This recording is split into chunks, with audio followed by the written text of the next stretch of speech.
Alright, so I've been asked a question a lot lately. And I've seen other people talking about this question as well. And the question I keep being asked is, how do I maintain hope in all of this? How do I maintain hope? And there's not a one size fits all answer for that. All I can really do is give you my best guess, okay? I can tell you what I've done. And what has maintained me through all of this. That love and faith. Love and faith have gotten me through this. And I want to remind you of something, right? But first I'm gonna tell you a little story.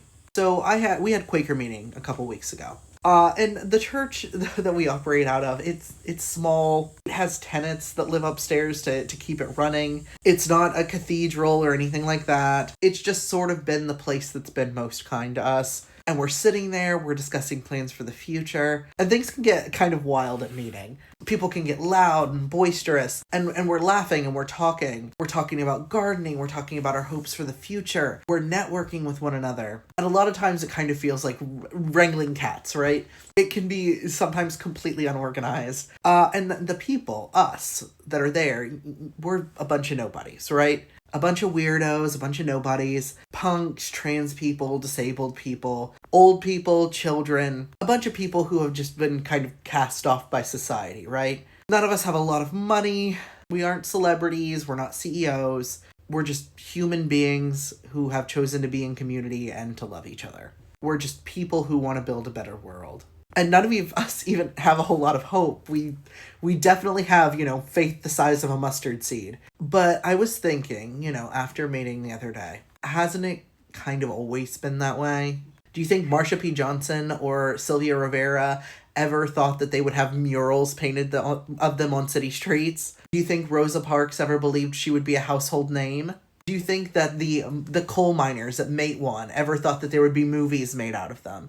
No, probably not. A lot of them probably had that moment where they thought, who are we? We're just nobodies. But most movements that have ever liberated anyone, they've started with little nobodies in little rooms with faith the size of a mustard seed.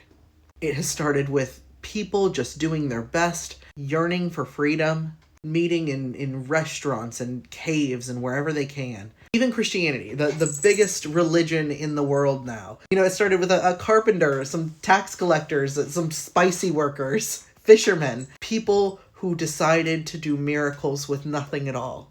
So every time you feel hopeless, every time you think, who am I? What can I even do about any of this? It's so big, it's so insurmountable, and I am so small. Remember the answer to what can I do is anything. You can do anything because so much of our world has been shaped by little outcasts in little rooms. Liberation, deliverance, they happen because of little outcasts in little rooms. You are not useless. You are precisely the kind of person who can make a difference.